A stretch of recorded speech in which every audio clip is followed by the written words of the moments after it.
Now, such a theory, if we could develop it in this field, would enable us to infer from small bits of facial information important other characteristics for any individual of any historical period, of any gender, intelligence, age, class, society.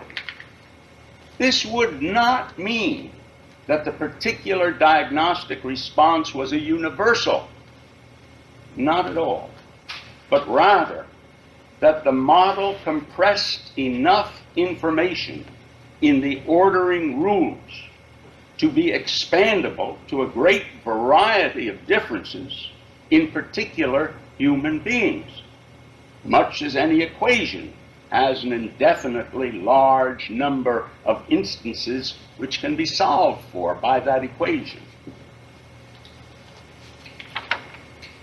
Science is explicative of variety and of change. It neither denies heterogeneity, individuality, conditionality, nor is it reductive, but it is informationally advantageous by requiring fewer propositions than it explains, predicts, or controls. So that I am not urging that affective responses across time in different historical periods, in different cultures, for people of different age, gender, intelligence, all show the same. That's absurd. We know it's not so. But that says nothing whatever to the kind of theoretically informed science we need to develop to be able to contain this variety and to account for it with as few primitive assumptions as may be possible. Needless to say, we're remote from any such theory, but I will offer my script theory as a first approximation, stressing both first and approximation. Now, I've distinguished affect as amplifier, in which reasons, in quotes, are coincidental accompaniments of innate activation by abstract neural patterns of firing, so that one may be excited by any increasing gradient of neural firing, be it a fast movement of one's body, one's thoughts, one's percepts, one's memories. But in affect magnification, cognitive, motor, perceptual, memorial processes are centrally involved, because magnification requires the formation of a script which is time-binding. Affect is momentary in general. It is of short duration. That is inherent in the mechanism. And were we dependent upon that all of our life, we would be very impoverished human beings. And we're not impoverished. We're not impoverished because we can bring all of our resources to bear on the scenes we experience, co-assemble them, consider their relationships, design strategies to deal with them in the future, and this I have called a set of rules, compressed rules, and labeled them scripts.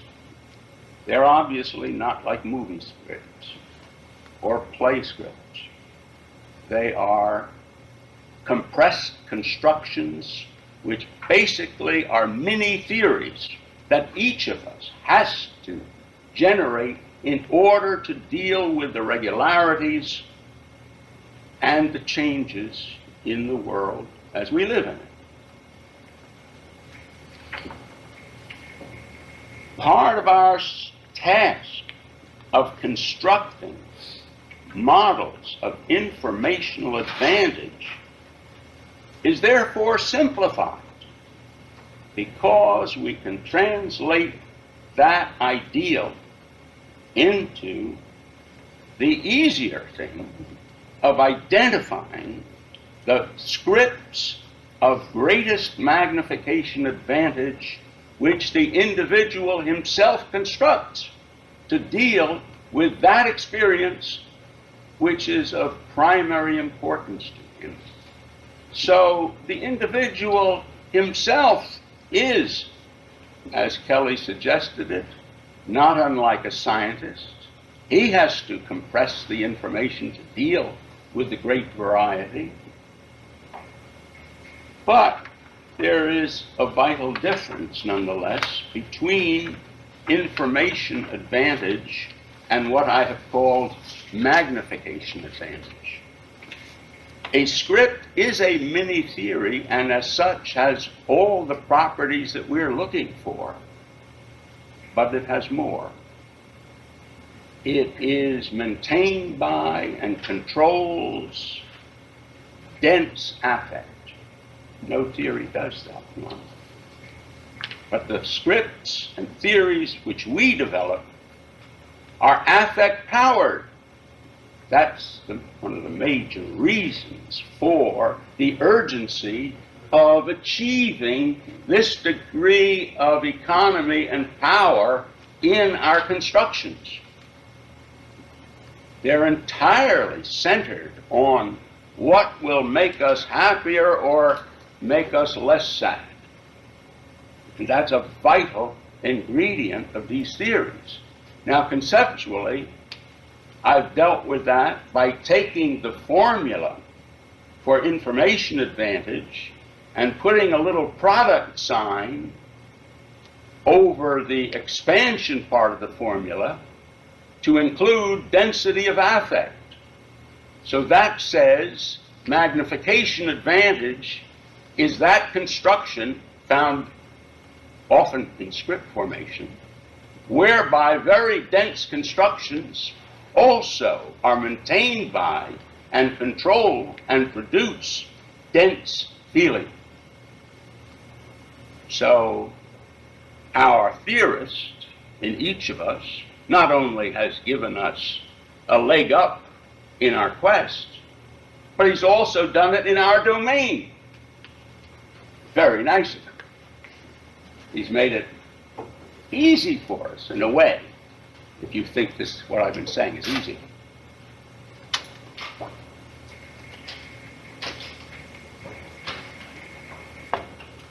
So I'm going to make a confession to you that I didn't altogether understand my own theory,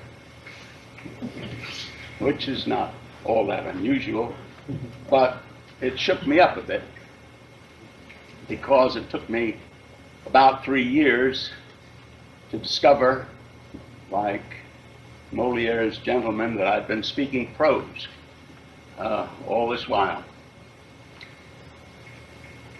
In constructing script theory, some of the scripts were defined by affect purposes. For example, affect control scripts have as their main aim, how do you control affects? Affect management scripts have as their main aim, if the control gives you problems, that is, you have residual backed up affect that you don't know what to do with, how do you manage that? So each script, in part, creates some more business. Now, an affect management script, there are a few different kinds, but let me just mention one kind to illustrate how I was misled. In an affect management script of a sedative type, the rules define sedation, sedative script, as looking at a scene and disregarding most of what is going on in the scene, and looking primarily at the negative affect which that scene arouses in you, and devising a strategy for managing that negative affect. That's all. And this turned out to be a major species of substance dependency.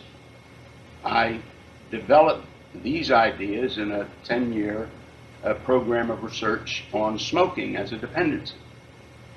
And I found that there were vital differences between people who had addictive scripts and people who had sedative scripts. People with sedative scripts were using an escape strategy. People with addictive scripts were primarily using an avoidance strategy, among other differences, but that was a major one. So that if you used a sedative script, you didn't sit around waiting to find out whether a scene would make you uneasy in one way or another. You were happy enough to wait until it happened. And when it happened, you knew what to do. You reached for a Lucky. You reached for a cigarette. And that was the rule. Now, it might help you in that situation. It might not. That was not the way that particular script was defined. Sometimes it did, sometimes it didn't. Depended on how often you got anxious or angry, how long it lasted, because cigarettes are rather weak as sedatives. They don't go a long distance. So they're fine if you're not too miserable. But that's all they aim to do. That's it. Now, having defined, then I had another set of scripts that were affect designed. These were the so-called salient scripts. Is affect to be sought directly? Do you look for kicks alone, quite apart from where, how you get it? Or are they affects derivative? In other words, you say in this type of script, I feel happy when I do something, when I achieve something. You make the affect derivative on something or other. You're not in quest of affect per se. And in the final type of salient script, you make affect a matter of systematic trade-off. One affect is part of the consideration of how you handle a situation. You look at things in the long term. You look for balance. And affect is but one determinant among many. Those are three very different ways of scripting what you're looking for by way of affect. So, when I came to a class of scripts which I defined as risk-cost-benefit scripts, they were not defined by specific affect aims. Because I don't believe that affect is the exclusive province of human motivation. We develop all kinds of ideas of how we should live our lives. Some may be relatively independent of affect definition in the rules. They may produce affect, but that's not what is determining them primarily. These scripts that I'm about to describe to you were defined in non-affect terms, and I took them to be a fairly important set of scripts, an immensely important set of scripts. And although they had some affect in them, the primary criterion, as is true for any script, is the response to the scenes, the response to the affect.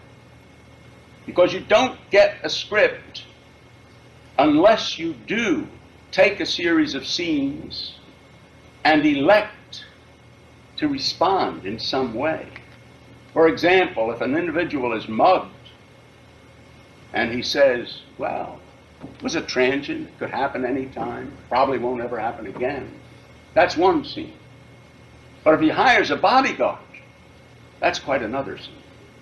Now he's on his way to looking for trouble. and avoiding it. How he responds is very critical in script formation. And two people may have the identical scene with identical affects and elect to script them quite differently. So that's how I persuaded myself that this whole class of scripts, which I'm about to describe to you, really could not be classified by affect. Any affect could go in any script. And let me briefly describe this class for you. One class I labeled affluent scripts. These were basically scenes which were aesthetic in nature. They were scenes which were rewarding in and of themselves, not defined by affect per se, but by their quality. The ocean is beautiful. The mountains are beautiful. A person is beautiful. Music is wonderful. Science is wonderful. Not defined in affect terms. These are scenes of affluence. And a critical question in describing a human being is what percentage of his life space is taken up by affluence scripts. If it's small, it's a pity. If it's large, he's lucky. Most of us fall somewhere in between. Now, the next class of scripts was one step away from heaven. I called these damage reparative scripts. They were defined as scenes which change from affluence to damage which could be repaired. One lost something of value, it might be recoverable, might have been damaged, could be recoverable. That was an optimistic kind of script in that it assumed that life could be beautiful, but sometimes it was damaged and could be recovered. The next kind of script I called limitation remediation. Here you confront those aspects of life which are less than ideal, but which must be confronted and can be confronted. Frequently, for most people in the world, this constitutes the realm of work. People think of play as aesthetic, as affluent, work as enforced. For many people it is. They must work. They would rather not, or they would rather do something else. Now, people vary radically in their limitation remediation scripts, varying all the way from what I call commitment scripts to the resignation of slavery. If you are born a slave, you also have to script your life, and you resign yourself to be as good a slave as you know how to be. That's not much, but that's a limitation which you may face. And hundreds of millions of people over thousands of years have faced lives less than perfect, to which they had to adapt in some way or other. This got at that large class of human concerns. The next large class was what I call decontamination scripts.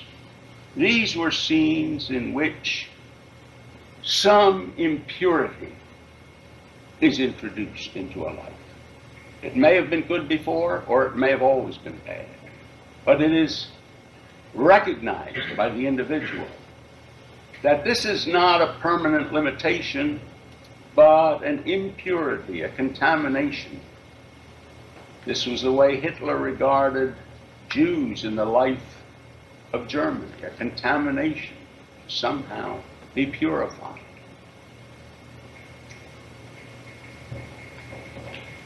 The final group of scenes I call toxic. Now you can see we're going from bad to worse, which is the psychologist's way. In the toxic script, we're dealing with scenes of intolerable punishment, which must be either eliminated, attenuated, escaped, or avoided, somehow destroyed. These are conditions that human beings find excessively toxic for one reason or another. They are exiled from their native land. They are put into chains. There are all kinds of conditions which they find intolerable. This is not their normal lot in life. It can happen at any time to any of us. If we get cancer, that's very toxic.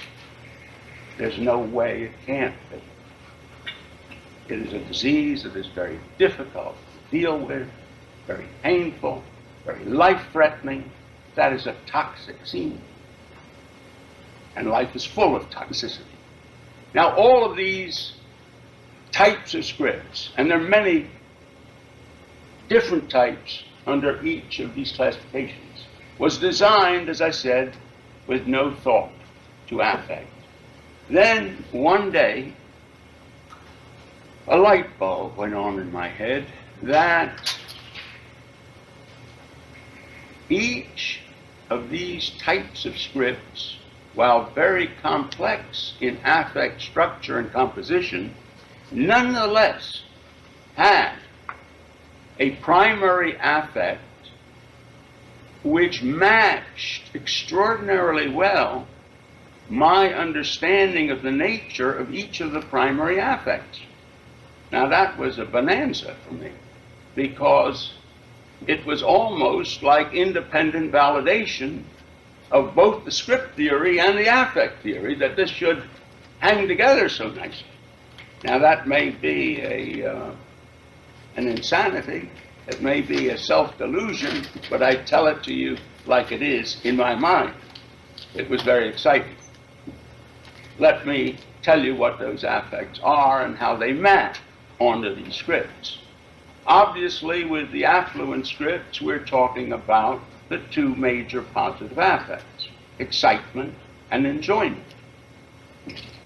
Now, of course, excitement and enjoyment are two very different kinds of affluence, and they can come into very serious conflict with each other, as they did, for example, in Tolstoy, as they did in any number of people, where one or the other of them is seen to be very dangerous and the other very pure.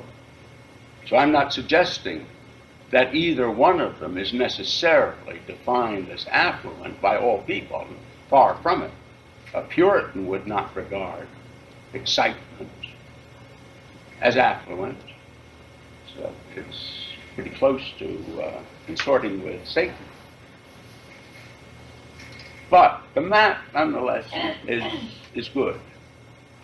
With damage reparative scripts, there is a very happy coincidence with my understanding of the nature of shame. Because in my view, shame is an affect auxiliary which is triggered by any perceived impediment to either excitement or enjoyment. So that if you are ashamed, and in my view, the toxicity of shame has been much exaggerated by shame theorists. Shame is an affluent emotion. It arises only in the context of a strong bond with the other. It cannot be ashamed per se unless you find the other exciting or lovable or enjoyable in some way. And that bond, and you wish to maintain that bond. Because if that isn't the case, shame readily turns sour into disgust and dismay and rage and sometimes fear. But if you stay with shame, if you see a face where shame is dominant, one thing you may be sure of is that that is a positively oriented human being, either one given to much love or much excitement. And the shame response tells you that for the time being, there has been an experienced impediment to that affluence. So the damaged reparator scripts map extraordinarily well onto the dynamic structure of shame as I understand that affect to be. So that if you have a script which speaks of a return to a promised land, as was true for Marx, as is true in nuclear reparative scripts based upon sibling rivalry, then you know that the bond which was damaged by shame is always believed to be repairable and recoverable. That's a very optimistic view of the human scene.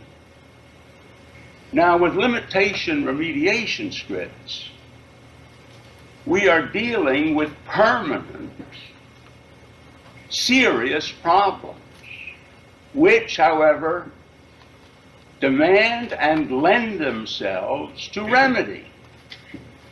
That fits remarkably well with my understanding of the nature of distress, because I've contrasted distress with terror.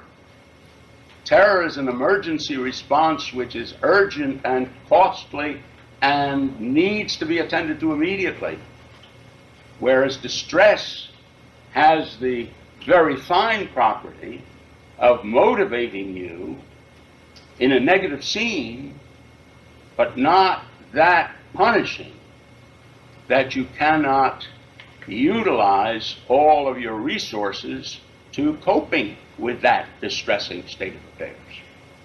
So it fits very beautifully with the definitions of scripts dedicated to dealing with long-term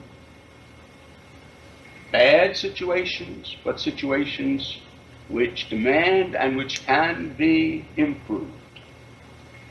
Now, when we come to decontamination scripts, we are, of course, dealing very precisely with what I understand to be the dynamics of the drive auxiliary response of disgust. Disgust is the response of disenchantment. I stress both dis and enchantment. When you take something into your mouth which you thought was good enough to eat, and it turns out to be something you want to spit out, you are disenchanted with that food and with that object if you use it metaphorically. The status of disgust, of course, is quite different than an affect. It's a very strange status, because if I give you a very tasty dish and you enjoy it, and 10 minutes later I tell you that it came from the entrails of your next door neighbor, you are disenchanted and you may vomit it. Now that's an innate nausea response to a learned stimulus. Very strange. And I can't account for it. I don't know that anyone has. But it gives you something of the ambiguity of the drive auxiliary response of disgust, that it can and does play a very powerful role in our lives, because we react to scenes as if they were bad food, which once had been good, which we thought was good. And that's a very powerful motive. We see it, for example, in an extraordinary way in the whole family of the O'Neill family, of which Eugene O'Neill was a playwright. They were all disgusted with each other, because the mother became a dope addict. The father wasted his talent. The oldest son was an alcoholic. Eugene O'Neill was sick and at times alcoholic. And they tore each other apart in disgust again and again and again and again. Long days' journey into the night, probably will be the classic of shared three-way disgust for all time to come. It's a very powerful play, and the major dynamic is shared disgust of people in love with each other and in disgust with each other. And it's a very searing autobiographical play. But again, it fits extraordinarily well onto this drive auxiliary response as I understand it.